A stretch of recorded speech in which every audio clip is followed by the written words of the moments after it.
We have given up ground as a church, as an ecclesia, as a body of Christ. We have given it away. It's not been taken from us. We have given it up. Babylon has no authority.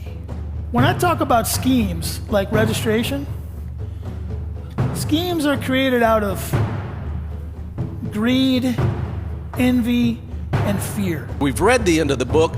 We know where the victory lies, and it lies in Jesus Christ. This is what I want to do with fear. Okay? We don't need it anymore. We are the ecclesia. This is a clash of two kingdoms. Because there is a science to registration. Did you know registration is an ancient thing? The Bible is replete with language that is martial, with language that is governmental, with language that is political. By the way, that word religion doesn't mean Buddhist, Islam, doesn't mean any of those things. It means Jesus freaks and holy rollers. We can mix church and politics, because my Bible tells me that the government will be on his shoulders.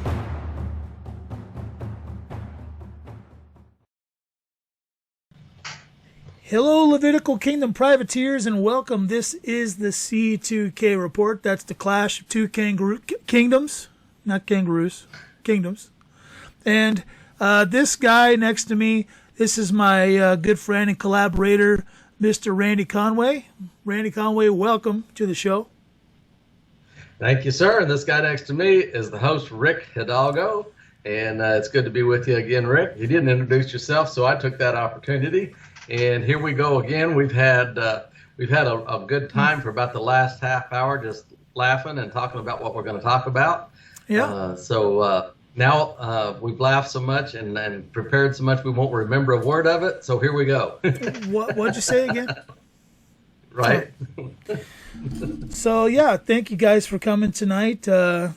We will probably have you, busting stitches by the end of the night. At some point, we're gonna, I'm sure, talk about something that that's funny or awkward or just totally off color. Because that's Randy and Rick, that's what we do. So we're going to get into an interesting subject tonight. Our embassy series is done and over. If you guys want to see that, there is a playlist on YouTube called the Embassy Series Playlist. I mean, awkward name for an embassy series playlist. Right. So can you come up with something that lets you know what's in it, Rick? Yeah, I'll try better next time. But you can go there and you can see that playlist anytime that you want. So make sure that you go back there and you frequent that if you need any of that information. But tonight we start something new. We're gonna have there's gonna be some pretty serious information coming forth tonight. Some pretty important subjects that we're going to talk about tonight. But before we get there, I want to make sure everybody understands that our next class is going to be on June the 12th. June the 12th will be the next class start. It's a 4-week class every Monday night, 7 o'clock Central. And then you get a 5th session by email that will teach you how to begin to build the tools of your house, how to begin to build your house. So with that, everybody who plans to be a part of this embassy is going to be, it's going to be essential that you take the class. So if you haven't taken the class and you have any interest in being a part of this Ecclesia Embassy, you're gonna need to take the class. So go ahead and schedule yourself by emailing me at one of two emails, info@c2kreport.com or c2kreport@outlook.com. Either one of those, you will get me. I'm having to migrate because I think that we're doing some upgrades on the C2K report, and if we get those finished, I might lose the info@c2kreport.com email in transition. So it's important that I migrated everything over to the other one. So I'm just letting you know, guys, know why it is that I have two emails now. that's the reason. And you know, transition is always hard, even if it's a good transition or a bad transition. Transition is always hard, and that literally is where we're at. And God sent some people our way that are skilled in this arena, and we've seen some of the preliminary work. And so C2K Report will have a brand new look and should be able to function much cleaner, and even be able to put our flash drives and probably some other items as time goes on in a store and be able to function that way rather than the way we are right now. But it's transition time for sure. We're not there yet, but we're headed there. You can count on it. There's going to be some unique things that'll come to that store that you guys can participate in, that of course will support the C2K Report. I want to clarify, though, when you support the C2K Report, that's different than supporting the Ecclesia Embassy. Those are two separate entities. We are not the same entity. So if you're sending a gift, a love gift, a tithe, an offering, whatever you're sending, from your heart, I want you to make sure that you write in the memo exactly who it is that you're giving it to, so that we can allocate it to the right place. Because there's a lot of work going on, Randy, a lot of work happening behind the scenes that we can't necessarily talk about here, but there is a place that you can come and find out about all those things, and that is if you come to your state discussion group meeting. And Randy, how do we find out where and when our state discussion groups happen? Well, there's a series of things that have to take place in order for you to get there. First, you have to become a member of Shop Your Farm. You have to dig up $12 a year to do that. $12 a year gets you a membership into Shop Your Farm. Once you're a member of Shop Your Farm, there's a little tab up there that says Forum. And if you go to the Forum, there's another tab that says Local Assemblies. And you can find out every state that is meeting regularly, when they meet, the room name they meet in, the moderator for that state. There's also forum discussions going on there. In fact, in part of our pre-show, we were just discussing, even down here in Southwest Missouri, where I'm at, we have a large group that meets in person, but there's Missouri, like all states, it's a large state. So there's people way up north and way to the northeast and other places that, how can we become a part? And that was part of the discussion I had with them today.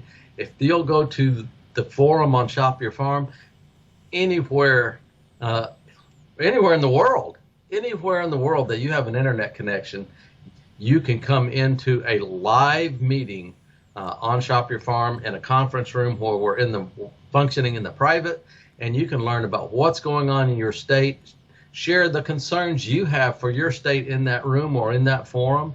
It's really very, very simple. I am not a tech guy, Rick. I don't do forums well. I don't do Telegram at all, or Twitter at all, or any of those things. But even I can function in the Shop Your Farm forum. Now, if you happen to be spending time with penguins in Antarctica, okay, you might have a hard time with Wi-Fi to get into the forum, okay?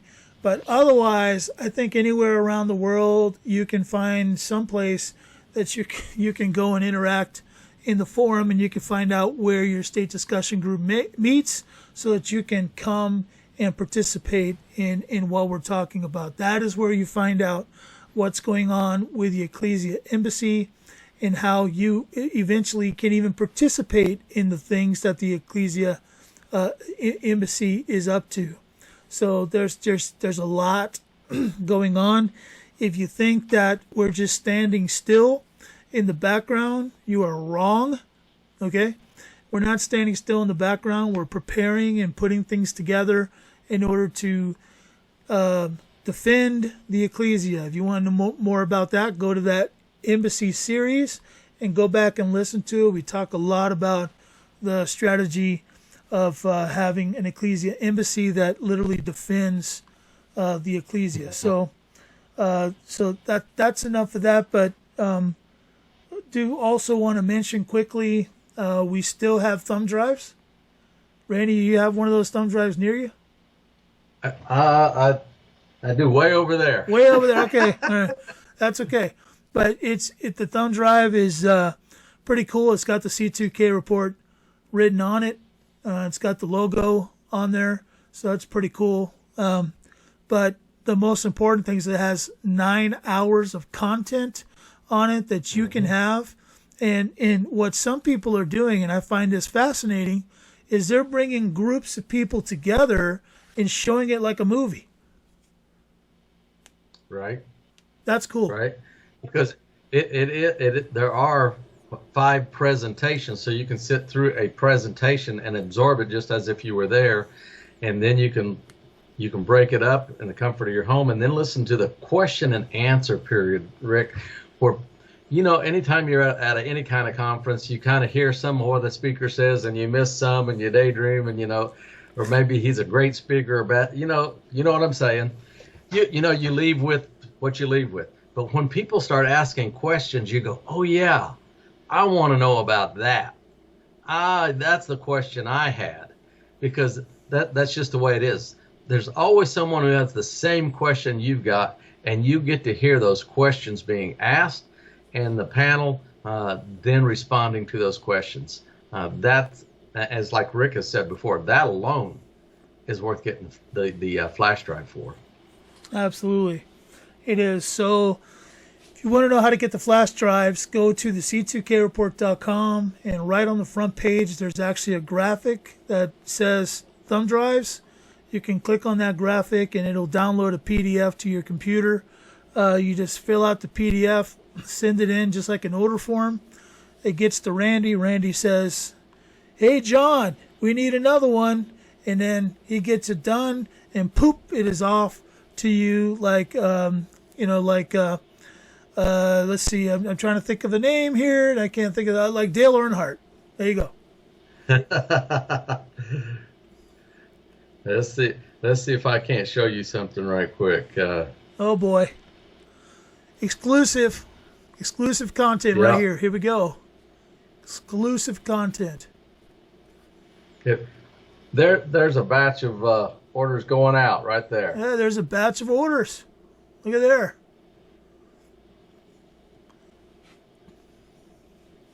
All right. Excellent. So we just need a few more. And we might break even. A few more and we might break even.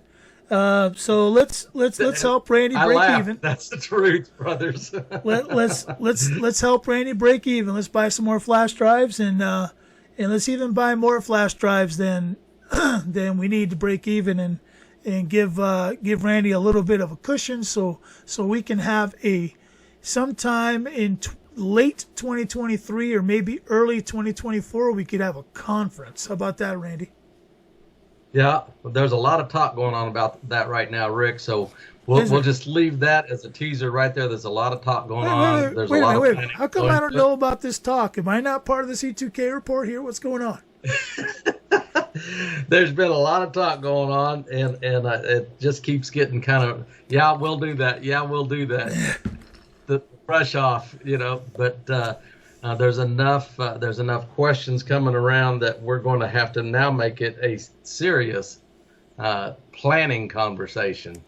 So yeah, that you are not amiss in saying that, brother. And by the way, I know everybody's noticed it by now, but Randy, congratulations. He is converted to a Dolphins fan. I knew it. I knew you had it in you. He's got the shirt, the right color. It's all good. Congratulations. There you go. Won't argue it. Is that not true? Oh, okay. All right. Anyway. Well, I don't know if you spell dolphin that way. I don't know. Yeah. In some parts of the world, that's dolphin. Yeah. Yep. Okay. All right.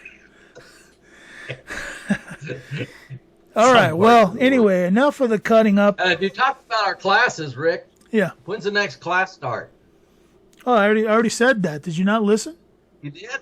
No, I wasn't listening. June the 12th, man. Okay. June the 12th. Very good. Well, I'm excited about people getting those flash drives. I'm excited about people getting the into the class, establishing their house, because when and I know, and there's several states already that are meeting in person. There's a lot of states meeting online, and as that begins to happen, not only are they, it's not just a place of teaching. That's where iron sharpens iron, and people are expressing their concerns and their desires and their, the troubles they've had, and it's getting hashed out, and it's a wonderful place to be shared. And I can't express how private it really is. It's amazing what God's gifted us with the technology, and that technology is not coming from Randy Conway or Rick Hidalgo, but the technology that makes us function in the private.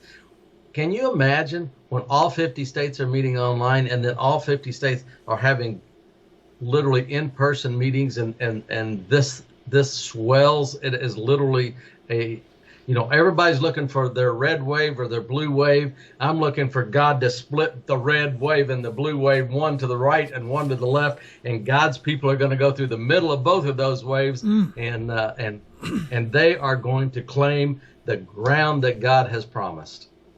Wow. Perfect. You can pick up some sand dollars along the way. So, right. I appreciate that, They're worth Randy. More than the paper ones in your wallet.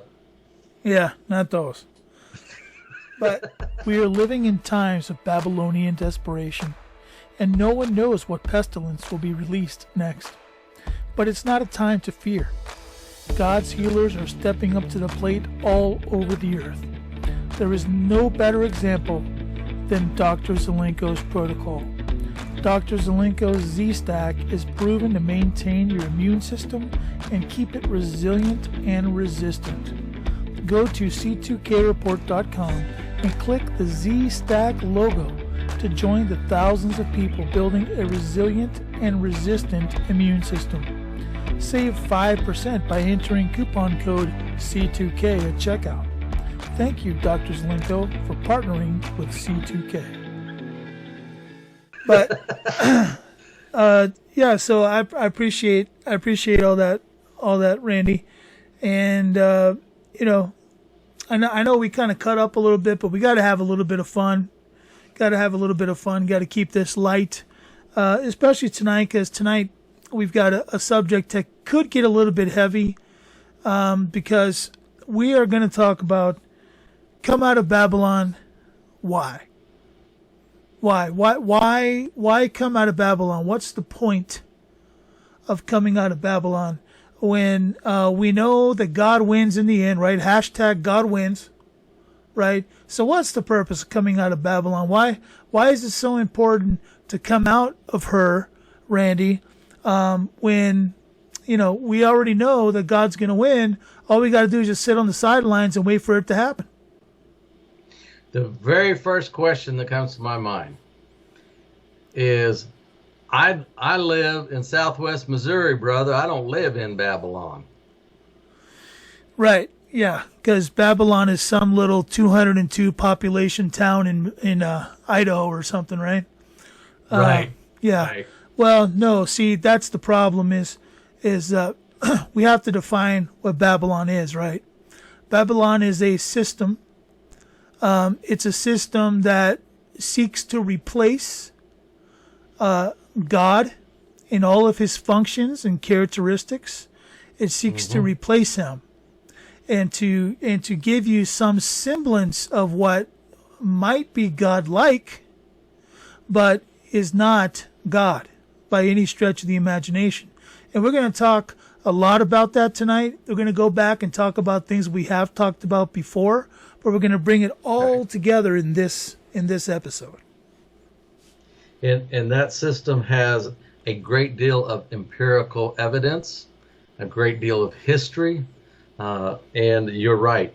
It wants to put on a facade of being like God. It's like what would that be in modern vernacular? It'd be God-ish. Yeah, God-ish. Yeah. But it's an ancient system, and it has that system throughout history has always sought to usurp the place of God and replace the position of God with their own ruler, and it is a dark ruler, is a satanic ruler, and we throw around the terms antichrist, and there have been many different antichrists throughout time. In fact, Paul says the spirit of Antichrist, or was it Peter? The spirit of Antichrist is already at work, and that was 2,000 years ago he wrote that.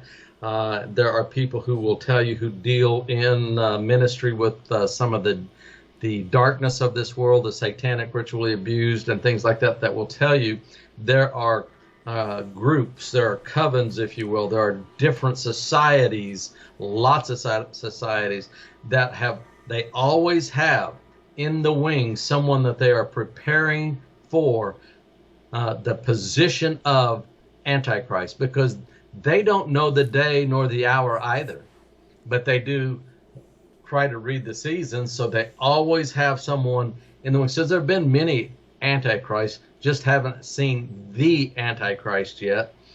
And the goal has been the same from the first one until the last one, and that is for this dark art, in order to see its fulfillment, for Satan himself to infill this Antichrist version, to rise up the mount of congregation to the throne of God, and to call himself God and put on the things of God and pretend that he is God. That is the system, and it's an ancient system, and we're still in it today. And we don't even need the person of Antichrist to represent that system. No. Because anything that's outside of the direct intent of our Creator is, by definition, Antichrist. Okay? Exactly. So, so it comes down to this. What is the goal for the Christ system that yet exists, although it's hidden, it's underground, it's behind the scenes, it's not out in the public at this point, because because the Babylonian system has overwhelmed it to the point where it's kind of back behind the scenes, the Christ system. But what is the goal? Where do we want to go? What's the model, right? So when I start asking myself, what's the model? There's one biblical patriarch that comes to mind every single time, okay? And that's Abraham. Because Abraham was the one individual in the scripture that when God referred to Abraham, he said he accounted it unto him for righteousness. Okay?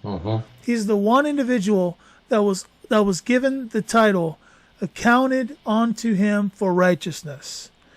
I think that's the goal for every one of us, is to be in a place where we can allow God to give the increase. The scriptures say that God gives and he takes away. All right.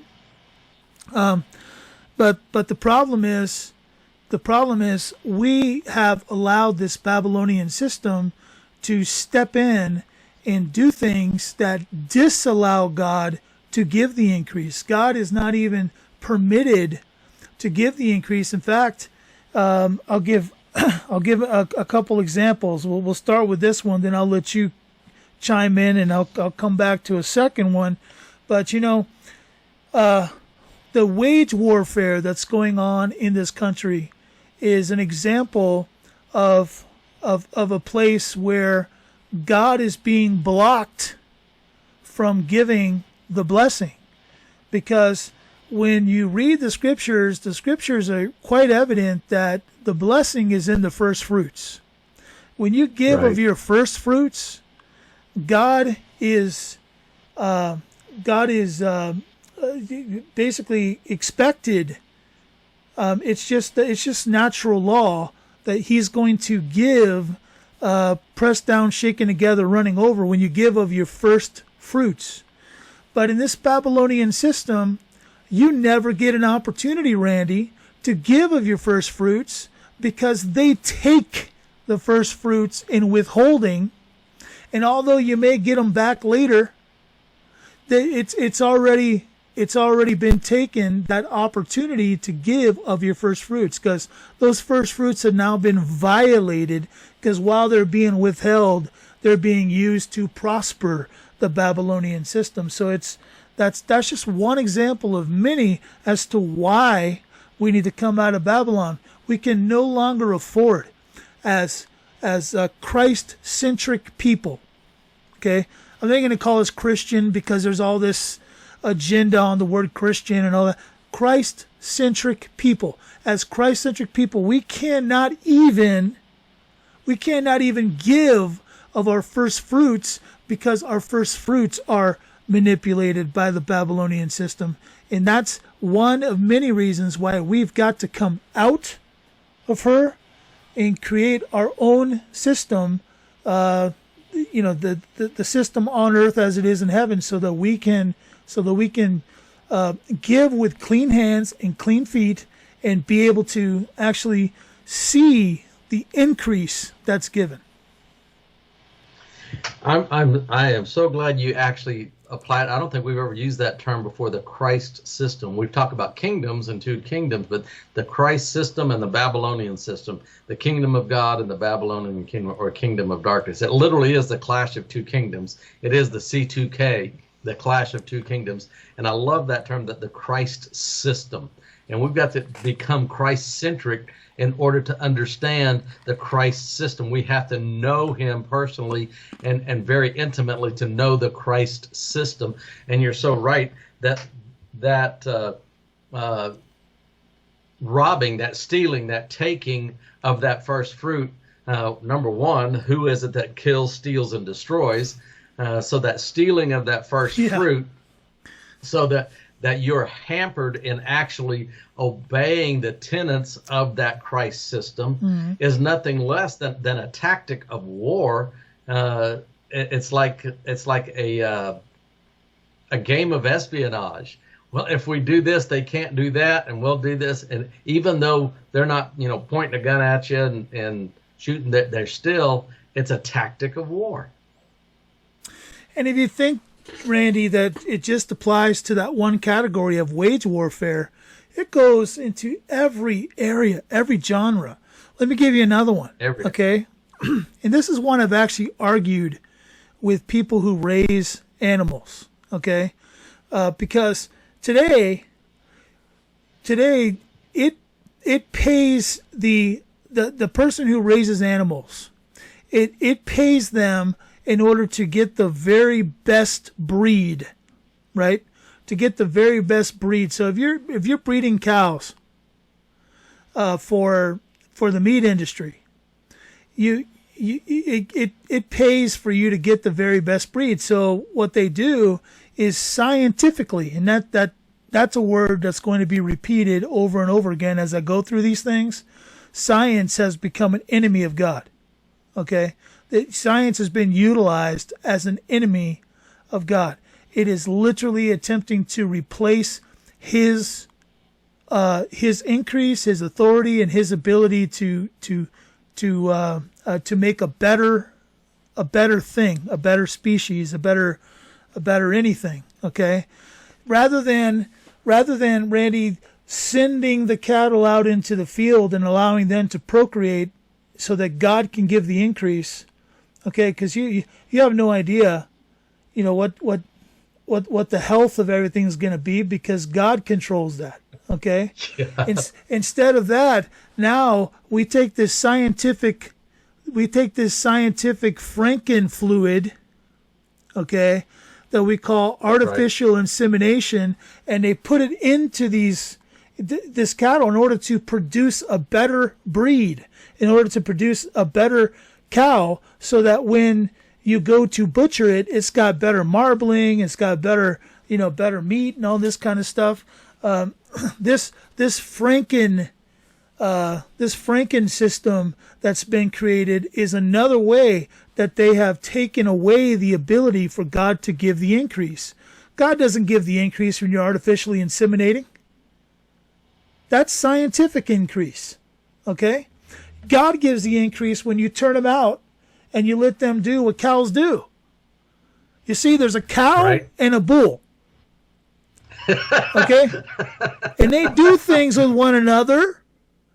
Okay? If there's kids listening to this, I think this is okay. This is a little lesson here. Okay? Okay. And by the way, this isn't a bird and a bee. Okay? Because I've never seen a bird and a bee do... anyway. That don't work. That don't work. It doesn't work. Okay? It doesn't work. So see, it takes a cow and a bull. And the cow and the bull go out and they do this thing, right? And then all of a sudden, something of its own kind comes out. And the health of that thing depends on all of the chemistry that's going on there. And God is in charge of that chemistry because he created those animals, okay? So that's just another example of how it is that in our system today, God is not being allowed to give the increase. That's important too. You mentioned after its own kind and God giving the increase. There's a story in the Bible of a young man who married into a family, and he was kind of being burdened down with the working in the fields, and he was trying to build his own. And God caused him to increase because their contract was all the spotted animals, the spotted goats, would belong to this young man, and the others would belong to his father-in-law. And as this young man, laid his case before God Almighty, God created the increase, and all the animals being born were all spotted. Isn't that something? Yeah. Isn't that something? And, going on that same line, it's not only within the insemination that, like you're talking, but, there is such experimentation going on that it's so far from being after its own kind. I mean, now we have, like you said, Franken meats and Franken foods, and we've got impossible meats, and we've got stuff grown from this, and chimeric, and it's transhuman, and on and on and on it goes. It literally covers the globe. I mean, the transhumanist movement is not just within the human species. It is a blending of human and animal species. It's a blending of human and technology. It's a blending. It's a mixing of iron and clay, and it is not, as you said, after God's own kind. Another tactic of this clash of two kingdoms, another tactic of the war. It is a part of the system, which we're saying tonight. Why do I need to come out of this system? And boy, if you dig, we could do a series of shows, on how from Genesis 6 to today. I mean, contemporary to 5 minutes ago, the whole trans movement, transhumanism, transgenderism, a transformation of what a man is, a transition into a new thing. And yet God said each one reproduce after its own kind. Hi, my name is Rick. You don't know me, but the fellow who sent you this sure does. I'm just a butcher at a small town, family-owned grocery store. Have you noticed grocery prices and gas prices are out of control? I think we all have. But I'm not here to complain about things that we can't change. I'm here to tell you how we can change it. You see, I started a project called Project 144. It's a project that gets down to the real reason this world is so chaotic. It's not what you think. It's actually very elementary. Like fools, Americans and the rest of the world handed over all infrastructure to the worldly system that we call Babylon. We, the Ecclesia, have no current option but to contract to work for the benefit of this Babylonian system. It wasn't intended to be this way. In Matthew chapter 28, Jesus is given all power and authority over heaven and earth. As his ambassadors, we should be managing his earthly kingdom for for the benefit of all creation. In over 2,000 years, we haven't managed to hold on to even one iota of infrastructure. Even the church has turned to the state by becoming 501c3s. I don't want to make this video too long, but the sender of this video is appealing to you. He or she wants to invite you to look closer at Project 144. Why? Our project is the answer to so many of your questions. And when you reach out to the sender of this video, you'll be grateful to have such an understanding friend. Let us show you what the next steps are to securing your freedom from this Babylonian system, and how together we can build an ecclesiastic infrastructure that will free your first fruits and give you peace of mind. That is what we are truly attempting to accomplish, activating the Great Commission.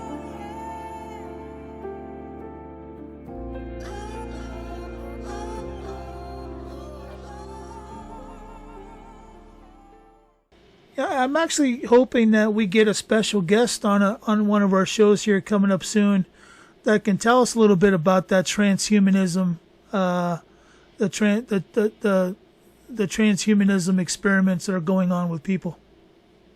They have agreed. I have not talked to you since we talked about that. No, you told me that they agreed, but I thought maybe we'd give a little teaser. Okay. They have agreed. We just got to get the scheduling done.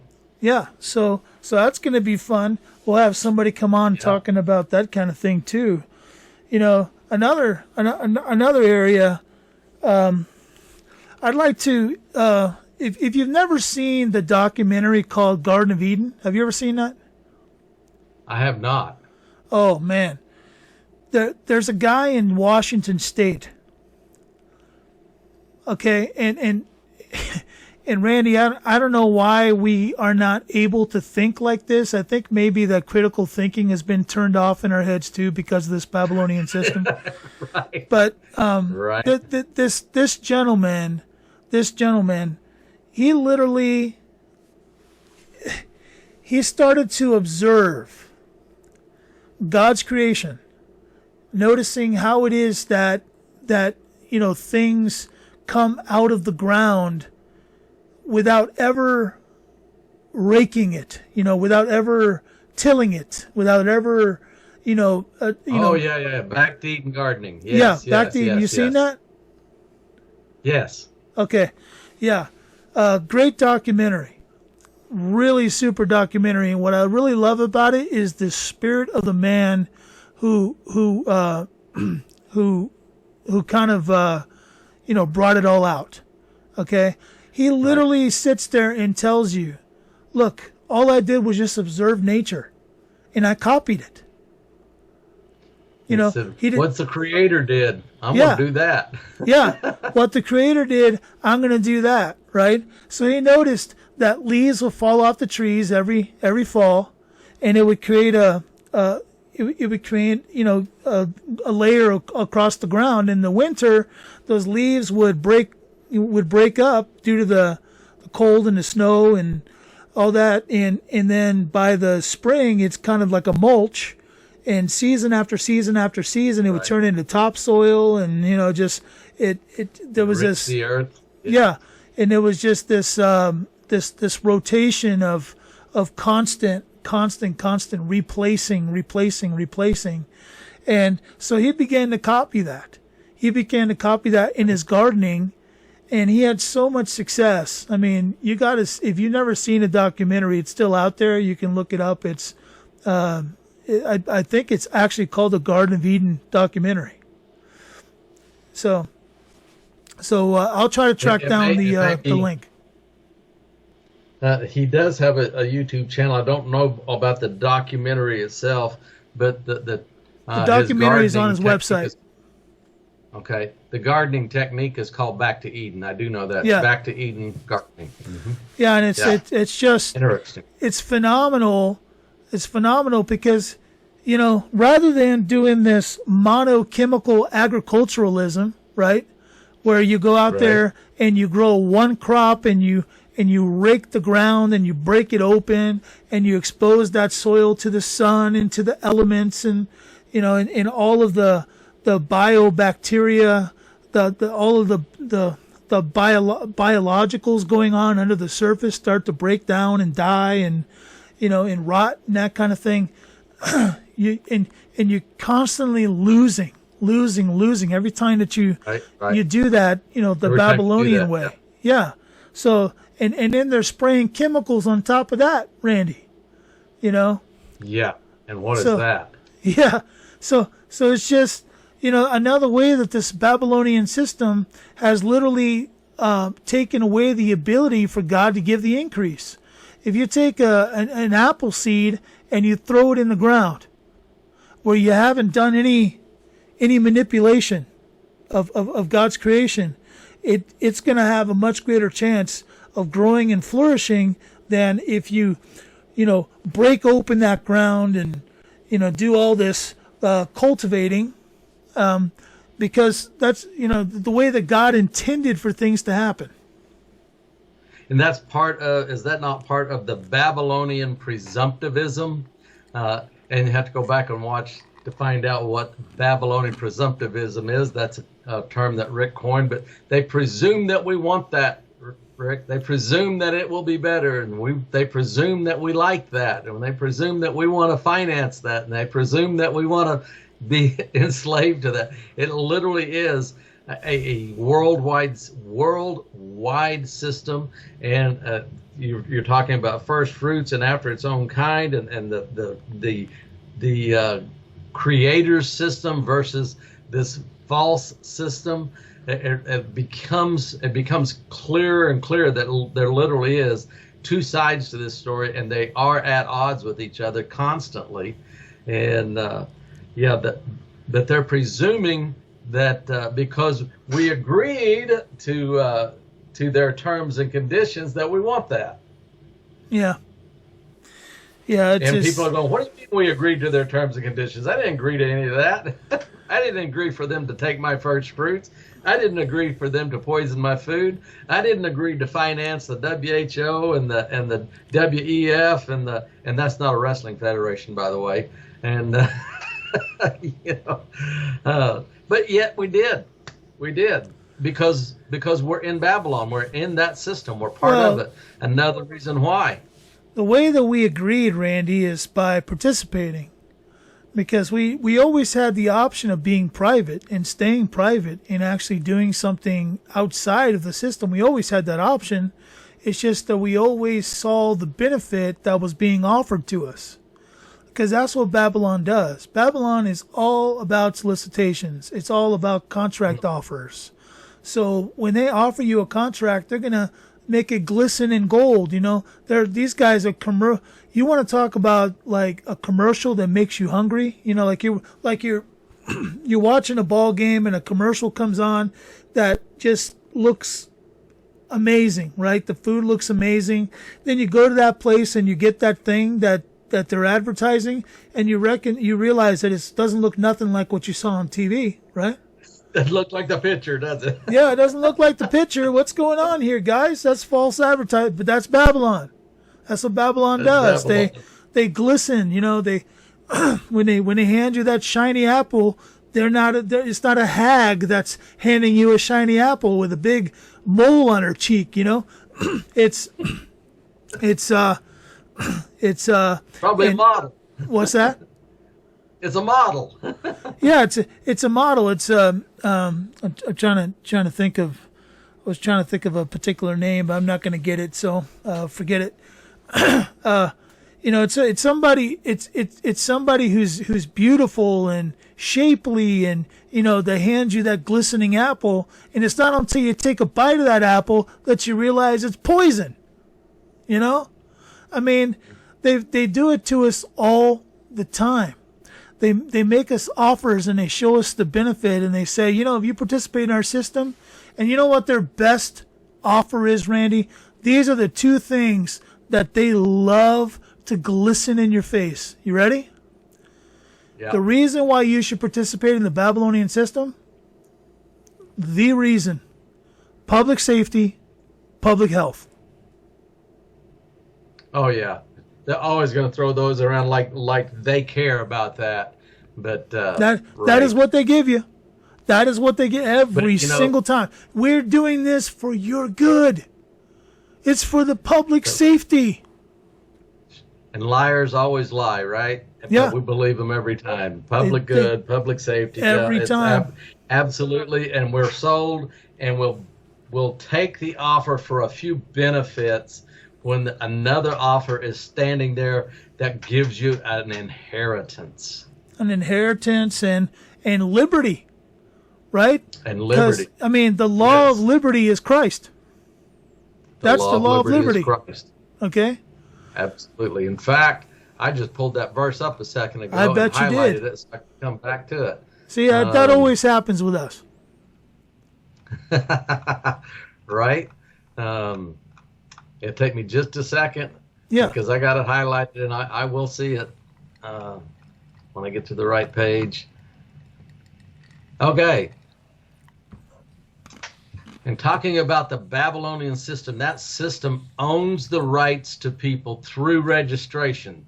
But as God's children, those rights no longer belong to this Babylonian system, because we have been what? Bought with a price. For he that is called in the Lord, being a servant, is the Lord's free man. He is a free man. Likewise also he that is called being free is Christ's servants. You're bought with a price. Do not be the servants of men. So that dichotomy only works in Christ's kingdom. You cannot be a free man and a slave in Babylon's system. You're just a slave, period. In Christ's system, when we become bondservants, and we've talked about this how many times, Rick, in Christ's system, we can become a bondservant to him, and guess what happens? We become free men. And it's right there in the word, 1 Corinthians 7:22, we are free men. You know what I heard when you said bought with a price? What'd you hear? So, when you are pulled into Babylon, you're pulled into Babylon through contract. Right. They force you into registering first by using a fear tactic, saying, well, if you're a resident of the state, you must register.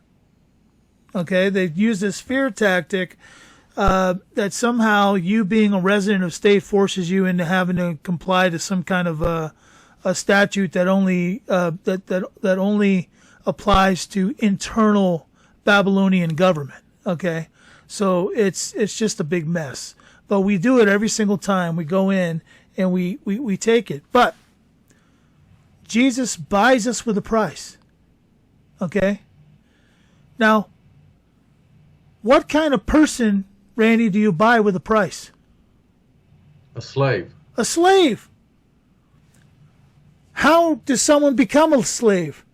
They register. They get registered into that slavery. So Right. What is that buying with a price? It's a deregistration. It is. That's what I heard when you said it. When you said bought with a price, I heard Jesus comes along and unregisters you and transfers you into his glorious system. Completes that old contract, and he hangs on the cross, says, that one's finished. I'm going to pay the price, buy you out of that. Isn't that the most beautiful thing? Yep. That is a beautiful thing. So I'm really glad that you said that, Bob, with a price, because boy, that rung in my ears. As soon as you said it, I thought to myself, the only kind of person you can buy with a price is someone. Is a slave. Yes, is someone who owes an obligation. Okay, you owe an obligation. You're a slave. Okay, so he's bought you with a price. So he's unregistered you from that system. He's transferred you from. Check this out. Out of the darkness and into his marvelous light. This marvelous light. Yeah. How about that?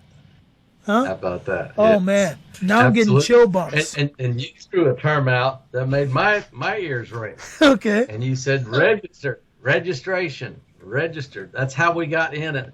And we did it innocently, to a degree, innocently.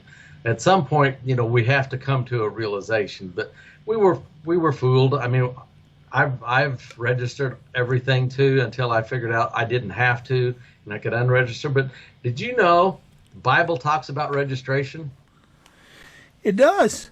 It does. In Hebrews 12:23, Paul says, to the general assembly and church of the firstborn who are registered in heaven.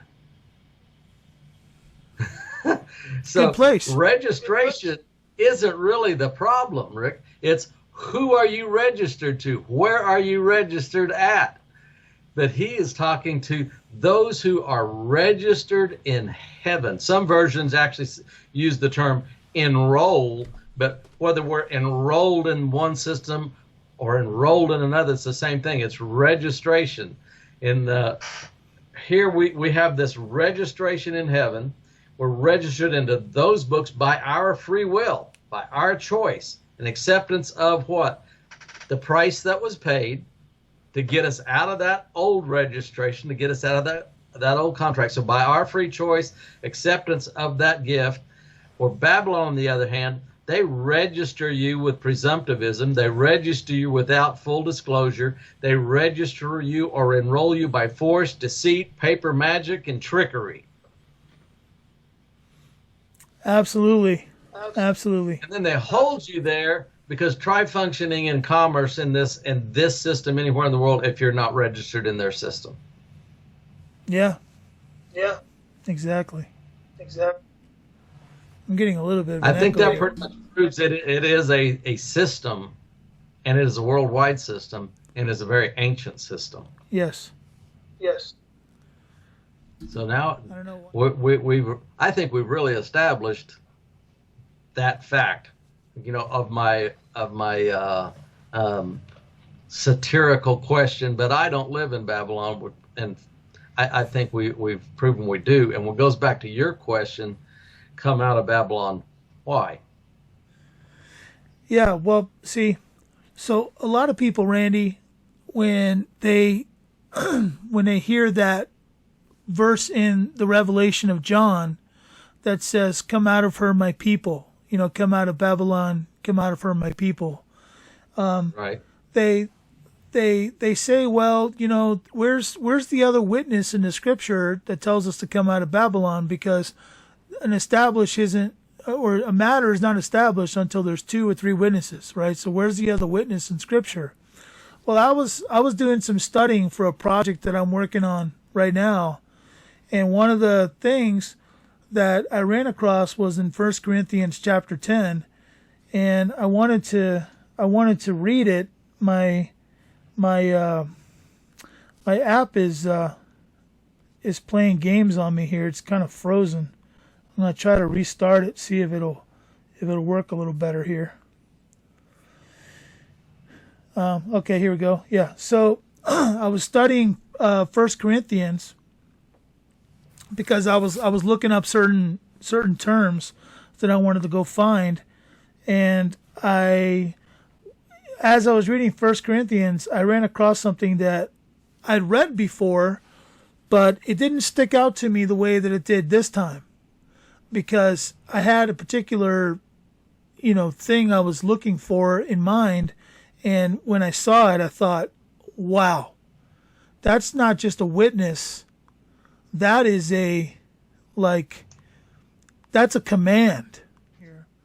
And it says in 1 Corinthians 10, verse 7, it says, neither, I'm going to go back to 6. Now these things were our examples, to the intent we should not lust after evil things, as they also lusted. Okay, so lust not after evil things. Neither be idolaters, as were some of them, as it is written, the people sat down to eat and drink and rose up to play. Neither let us commit fornication, as some of them committed, and fell in one day 3 and 20,000. Neither let us tempt Christ, as some of them also tempted, and were destroyed of serpents. Neither murmur ye, as some of them also murmured, and were destroyed of the destroyer. Now all these things happened unto them for examples, as they are written for our admonition, upon whom the ends of the world are come. Now, After all that, he says, wherefore, let him that thinketh he standeth take heed lest he fall. There hath no temptation taken you, but such as common unto man. But God is faithful, who will not suffer you to be tempted above that ye are able, but will with the temptation also make a way of escape, that ye may be able to bear it. Okay? He will make a way of escape from all these things, that ye may be able to bear it. And then he says, wherefore? And he's talking to a particular people. He says, my dearly beloved. Who's that? Is that all of mankind? No. Yeah. That is his people.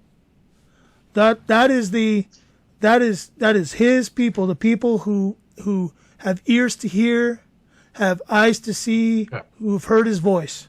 Okay? My dearly beloved, flee from idolatry.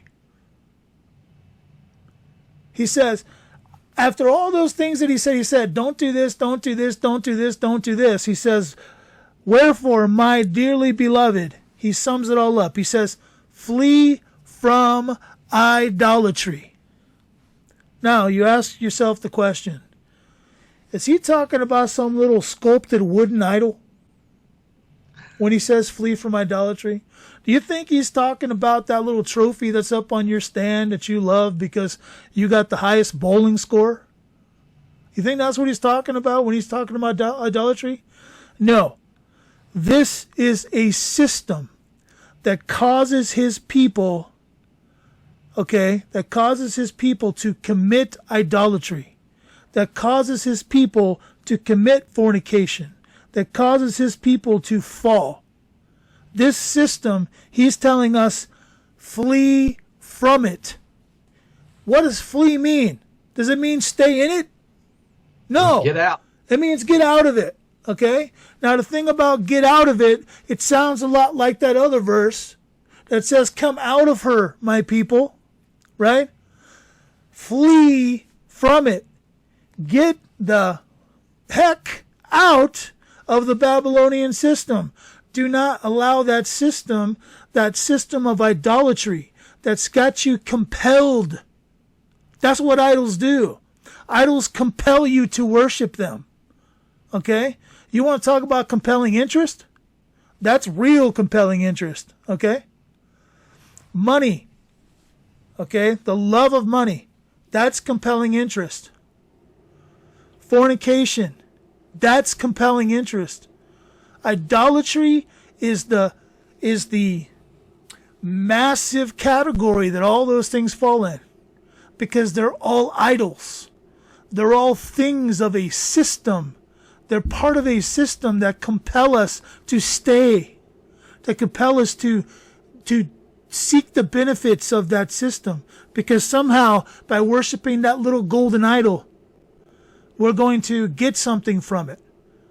Okay? It's that dumb moment that the children of Israel, as Moses is literally face to face with God, receiving instruction, they're down there worshiping a dumb golden calf, like it's going to bring them anything at all.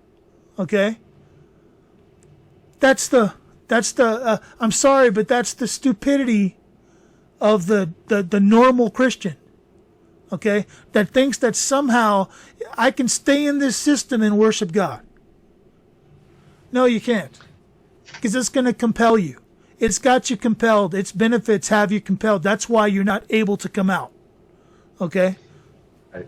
And that golden calf, Rick, that compelling, it was what they were accustomed to. It was their normalcy bias, because now they're out in the desert. They're leaving. They're on their exodus.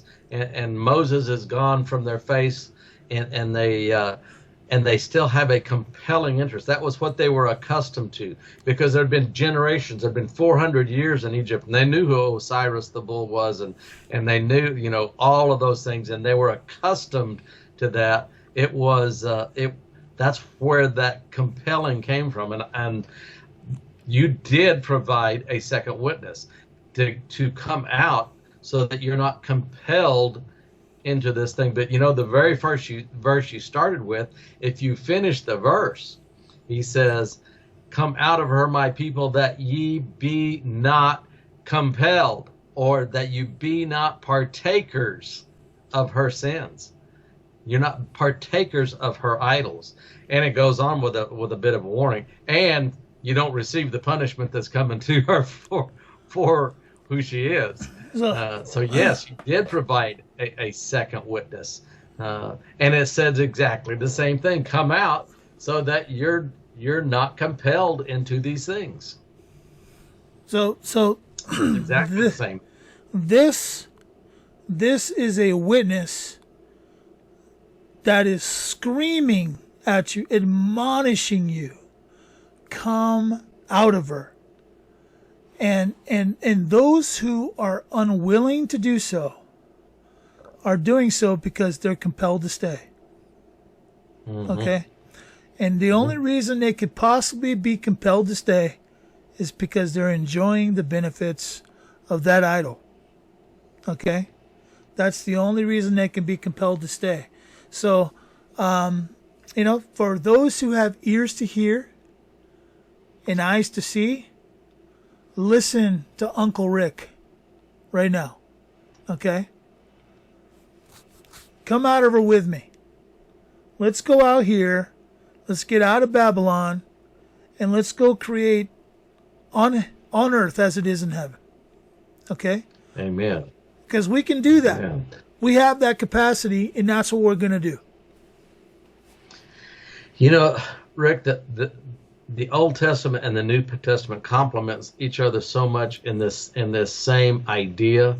Because I'm going to go back to Revelation where you started with this command to come out. But before you get to that verse that says, come out of her, before he even gives the command to come out, he says, all nations. All is a big word. So it's a world system. Wait. So this what word was that? Did you say supercalifragilisticexpialidocious? I did. Okay. I did. All right. Okay. All nations have drunk of the wine of the wrath of her fornication, and the kings of the earth have committed fornication with her. And get this, and the merchants of the earth are waxed rich through the abundance of her trading. Some versions say the abundance of her luxuries, but the abundance of her trading. And I think about the World Economic Forum, and I think about the Bezoses and the Gateses and the Zuckerbergs and the abundance of trading that's going on, the abundance of commerce. That's just the big ones, Randy. You got to think about the mom and pop shop right down the street from you. You got to think about, all those guys too, because even though they may not realize that they're doing it, they're enriching those merchants. Okay? They're enriching they may not be enriched themselves because they're slaves, they're captive to the system, but they're enriching those merchants. They're just sharecroppers.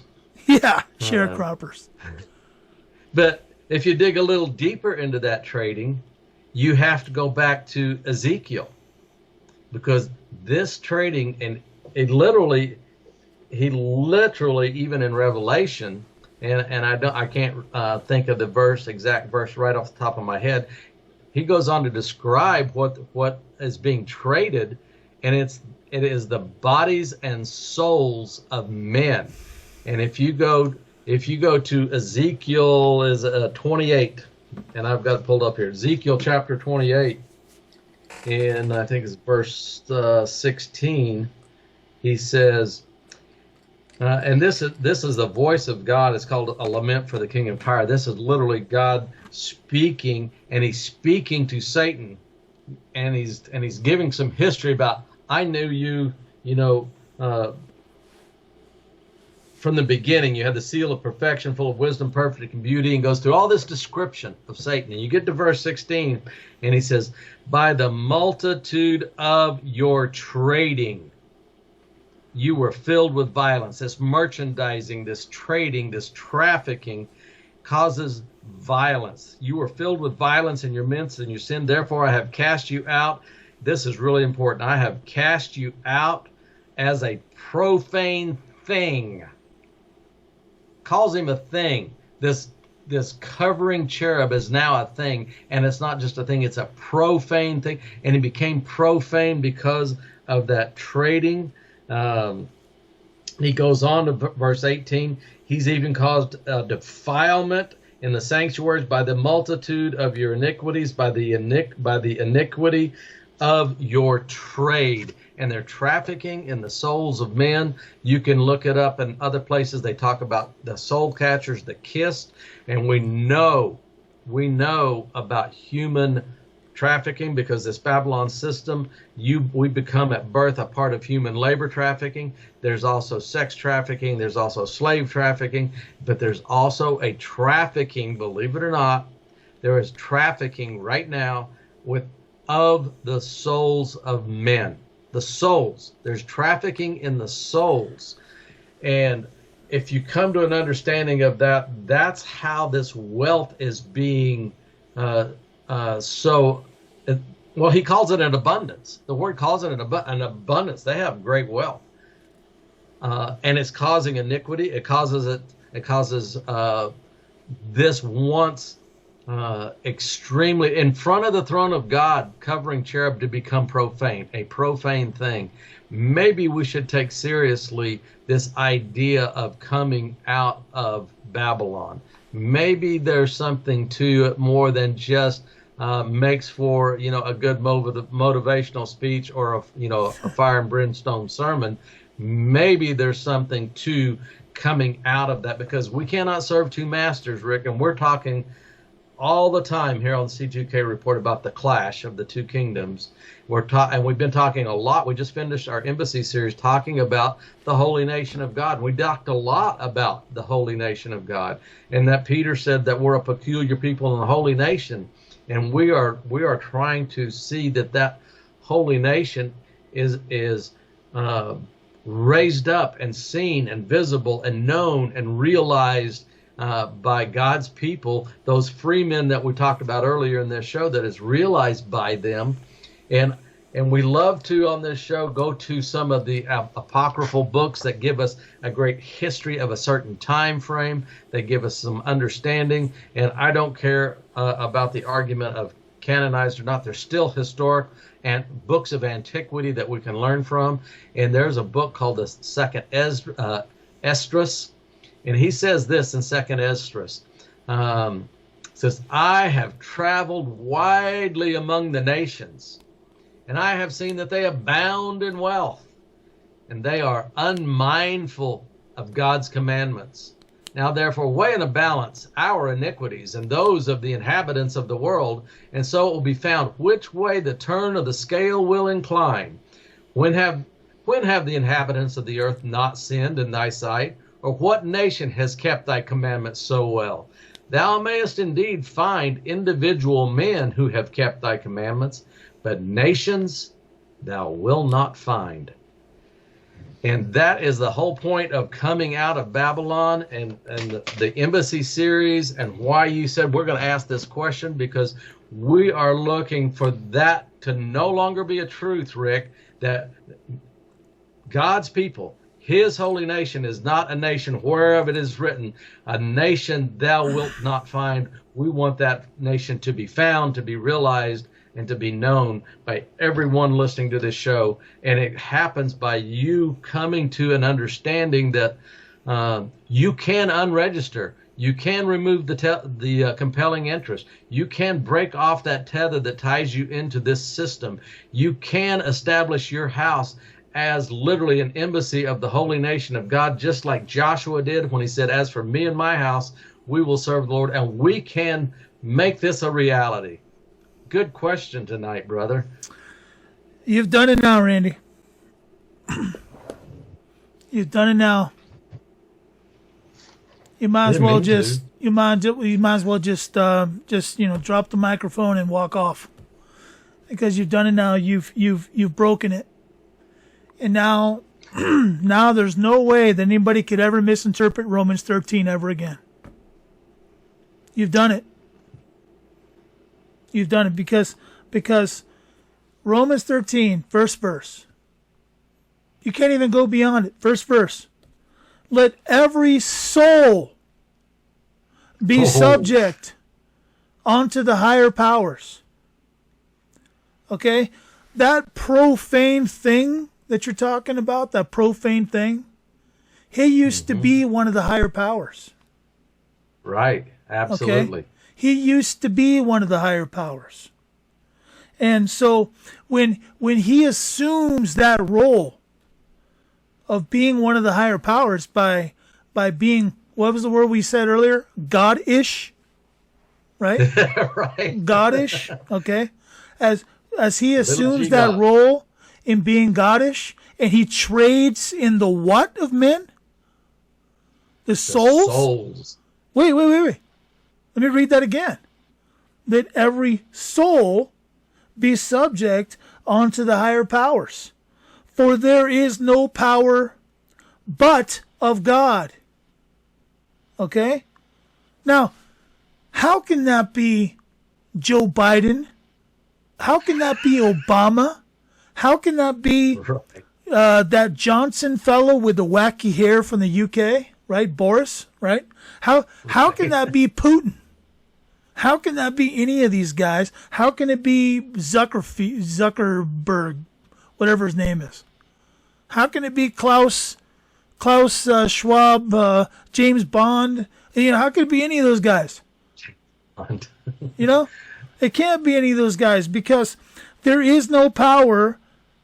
And by the way, a power is one of the 9 kinds of angels that has been governing the heavens and the earth since the beginning of that clock starting to move, the beginning of time. Right. Okay?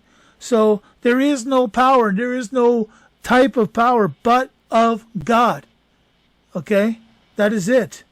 The powers that be are ordained of God. So when this fraudster who comes to kill, steal, and destroy, okay, begins to steal God's intellectual property, the soul of man, okay?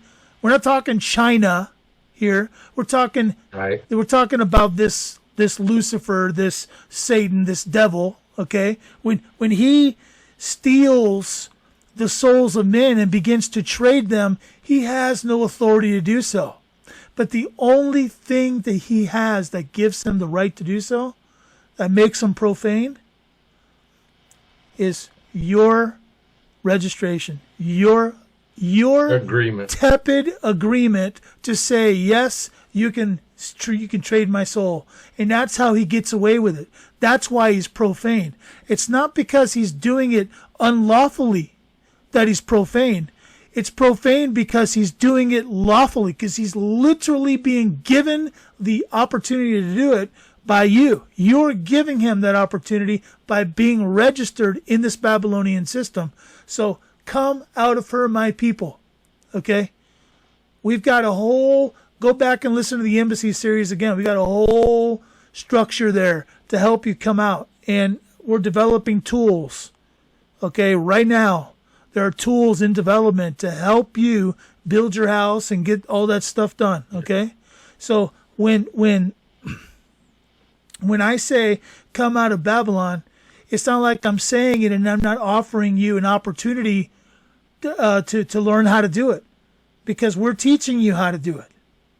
We're teaching you how to come out of Babylon, how to come alongside this ecclesia embassy and be protected by it and work on building the kingdom on earth as it is in heaven. We're literally giving you that opportunity. So we're not one of those Patriot shows out there that say, we got to do something, and then never tell you what to do. No, we're not one of those. Okay? So, guys, this show tonight, this has been a serious show. It is time to come out of Babylon. It is time for us to build that kingdom, finally, on earth as it is in heaven, just the way we were instructed to do it. In every single parable story that Jesus gave, he said, and the kingdom of God is like. or is likened to. He was telling us how to do it, Randy. He was literally telling us how to do it, and we were like, "Oh, what a cool story! Is that one of Aesop's fables?" You know. Well, you mentioned we're not those patriot shows, and nothing against them, by the way. You can learn some things here and there. You can, if you have an open mind, you can learn. You're always so nice. You're right. They're not offering solutions. They're offering some history. They're offering you to expose some problems. Some of them do a really good job of exposing the problem, and then you walk away like, oh my God, what are we going to do? Because that's where they left you, was exposing the problem without ever exposing to you the kingdom of God on earth as it is in heaven, his will done on earth as it is in heaven, without ever really bringing you into a path. His word is a light unto my path and a lamp unto my feet. And that's where we find our law form, and that's where we find our path. But, this is not a new thing. Even back, and the reason I said that, there's one in particular I'm thinking of that's done actually a better job than most. And he's talked a lot about the story of Esther and Mordecai and Haman, and talked about that whole thing, and does a decent job of it, and talks about Esther being here for such a time as this. But you've got to look a little bit beyond that, and I know what he's doing. He's trying to motivate people, encourage them to take some action. You're here for such a time as this. But why was she even told that? Why did Mordecai come to her? Why was she being encouraged to go before the king? Because he says, for we are sold, S-O-L-D, we are sold, I and my people, and they were sold to be what? Destroyed, to be slain, to perish. We've been sold. Even then they were trafficking in the bodies and souls of men. He said, we're being sold. So Randy, there's a historical precedence for this system. Even before that, okay, the children of the Hebrews who were compelled to build the ramparts of Egypt were being killed, their bones crushed and made into bricks to become part of that rampart. Okay? I want you to think about that for a minute. You are working on a rampart for the nation that you have contracted with. They're taking your child, crushing it, putting it into the mortar to make the bricks, to make the rampart that you have contractually obligated yourself to make for free. For free. Because they've come up with a wage scheme. They were the first ever withholding scheme in the history of the world. Okay? So literally withholding. Okay? Literally. Yeah. So my point is, this has been the scheme of the enemy since nearly the beginning. Okay? Now, I don't know. There could be a book out there somewhere that we've never been allowed to read that tells us it was literally happening at the beginning. I have no idea. Okay? It was, because Ezekiel says he was cast out of heaven because of his trafficking, his trading. He was already doing it before he was cast out. Then there you go. Okay? I'm just saying, so this guy's been at it for a really long time. He's figured out how to do it lawfully, that's what makes him profane, because he would just be evil if he was doing it, illegally. Okay? That's an outlaw. You can't call that profane. That's just dead out wrong. Okay?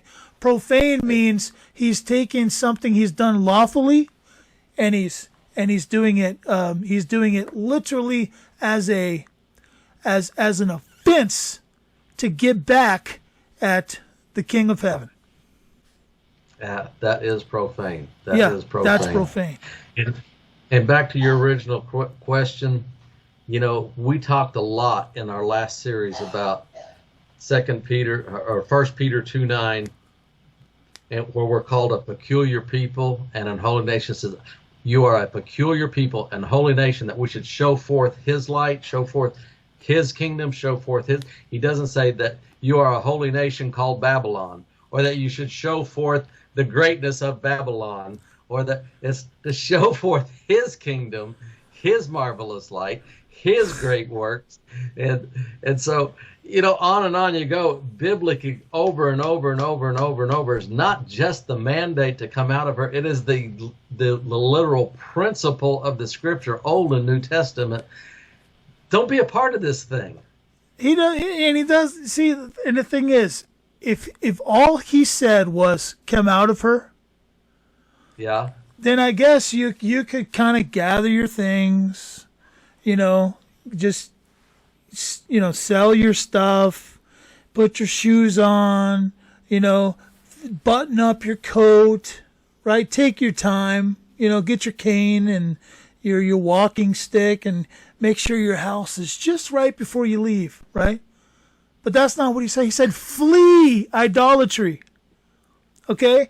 That is a picture of Potiphar's wife framing Joseph. And what does Joseph do? Does he go, does he look at Potiphar's wife and say, wait, let me put you back together again. Okay, let me brush your hair. Let me get your makeup back on. Let me put you back together just right. No, you know what he did? He fled. He ran. He got out of there. Okay? That's the picture. You don't sit there and just. Love this. Yeah. You're gonna love this. Another one, right? Okay. Lot. Yeah, you just painted that picture. You just. Oh, okay. Go ahead. Lot's another one, right? Lot. There's literally bombs coming down on Sodom and Gomorrah, right? Bombs of brimstone, like just pummeling the place. You think Lot just went to, he was in his house and he's like, okay, children, grab your toys, yeah. Put them all in the red radio flyer wagon. Yeah, just put them all in there. And, you got to clean up that mess first. Go over there, clean up the mess. Put away your video game. Daughter, get off your phone. Just go ahead, put your makeup on. No! They're being pummeled with brimstone. And he's like, yeah, I'm out of here. So he grabs his whole family and they flee. Okay? Yes. That's the picture. That's the picture. It's not a picture of, some slow walk out of Babylon. He's telling you, get out. Get out quick. He wants you to be just like Sir Robin in Monty Python's Holy Grail, and Sir Robin ran away, he ran away, he ran away. I'm not real familiar with Monty Python's Holy Grail. I'm gonna have to go back and watch that again. But but what I am familiar with is Forrest Gump, right? And I'm thinking that's a run, Forrest, run kind of moment, right? Run, Forrest. Run, Forrest, run. That's what that is. We managed to get two in there, didn't we? Two in there, yep. Oh my goodness. It literally is an imperative statement. And we're not going to leave you with this frightening imperative statement. I'm going to tell you right now, if this is the first time you've ever heard us on here ranting and going on, you go to the C2KReport.com. There's a tab there that says authentication. You start right there. You click on that tab. It's going to drop down. It's going to give you a set of instructions, and right beside it is a little red button with a 30-minute video that will walk you through those instructions, and you will begin your run out of Babylon. And there is, where'd we start this show, brother? Is this called? Once you start, is this Logan's Run, or Logan's Run, or am I playing, or in the background? Do I have a little Chariots of Fire music going? Chariots of fire, brother, chariots of fire. You click on that authentication tab, you join Shop Your Farm, you go to those forums, you get into your state meetings. There is a tool, Rick alluded to it a while ago. It is coming soon. That is probably going to be one of the best tools yet to date on how to establish your house and how to do the things we talk about here on the C2K report. Right now, the second best thing you're going to get is that flash drive we started with. We're not just talking to hear ourselves talk. With the solutions are part of this program. Yeah, because we don't like hearing ourselves talk, trust me. No, I got a sore throat already. You know. Randy and I never come back and revisit these shows. I mean, I just let you know. Once I've edited this, I never come back here. I do this for the posterity of my children. You know what I mean? So one day, they'll come back and they'll look at what old dad did, and listen to the shows. But Rick and Randy, we don't come back. So it's exactly. And my kids probably won't watch them till I'm dead anyway. So. Which is never going to happen, because if I'm not allowed to die, you're not either. Oh, okay. Okay, so just saying. Okay. Yeah. So here's the deal. I appreciate everybody who watches these shows, even though we get a little zany at times. Okay, but we got to keep it kind of light, because sometimes the subject matter gets really intense. We get on these really big soapboxes, and as I'm deassembling my soapbox, Randy is building his, and we're going back and forth, and whoo, man, boy, it can get to be quite a show, kind of like Oh Brother, Where Art Thou? That kind of show, crazy. So anyway, is that 4 now? That's 4. Okay, so that's 4. So I want to thank everybody for coming by. Please do subscribe and like and do all those things. Give this to your best friend. Give it to your worst enemy. And tell you what, give it to your mother-in-law. It's almost Mother's Day. Give this to your mother-in-law and tell your mother-in-law Happy Mother's Day. Okay? Because I guarantee you, by the time she's done listening to this, she will disown you. Okay? She will disown you. And that's what you want anyway. So I'm just saying, everybody wants their mother-in-law to do that. I'm just kidding, right? Everybody knows I'm just kidding. This is a total joke on that part. So, Randy, what do you got, brother? Yeah. You got a poem for us tonight, or are you going to lead us out in some kind of glorious speech? No, but we will do a poem. And I want you to know it's not too late. This poem asks the question: is it too late? As long as there's breath in our lungs, and we can offer a prayer to heaven, God's ears do not fail to hear us. His arm is not too short to save. His grace is abundant. His mercies are new every morning. And this asks the question: is it too late? Have too many drunk the Kool-Aid? Is it too late for America to be saved? Are there any real men left who are willing to fight? Has political correctness succeeded in making the wrong seem right? Do any hear the words of truth or listen to what the watchmen say? Are any aware of what is happening at home or around the world today? How many are obsessed with the triviality coming from the Hollywood cesspool? Are we finished as a nation because we are a nation now of fools? As the old men die and are no more, the youth have no knowledge of the days of yore. Has righteousness been diminished with the passing of each generation? Have we reached the point where righteousness is gone and in its place is desecration? Desecration of the value of life, the desecration of God's ultimate sacrifice. Will we have elections to vote in a new king of fools to rule a fool's paradise? The Kool-Aid is sweet, but it has deluded the minds of men, so that men have no conscience and celebrate their sin. Who mixes this deadly poison and passes it out for all to drink? What prompts a man to swallow this swill so that he can no longer think? Have too many drunk the Kool-Aid?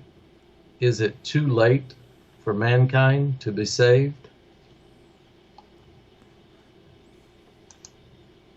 The end. The end. Man, you had me going there. I was waiting for like another page, you know? Wow. Okay. Well, thank you, Randy, for that. I appreciate my brother Randy. And if you guys would like to get a hold of the poems that you write, Randy, where can they find those poems? Those books behind you, right? Isn't that your books right there? Yeah, those are all my books right there. Yeah. So where do you go to find those? There's two series. One is the Before the Thunder Sound series. The other is Meet Me at the Cross series. One has 2 books in it. One has 3. And you can get those at randyconwaypoems.com or at Amazon. And Skywatch TV even has them available at their site. So any of those places you can get those books. Awesome.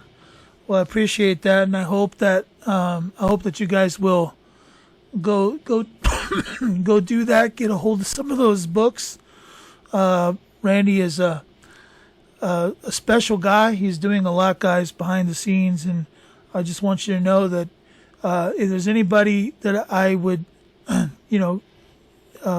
covet prayers for, it would be for Randy. Would you please keep Randy in your prayers?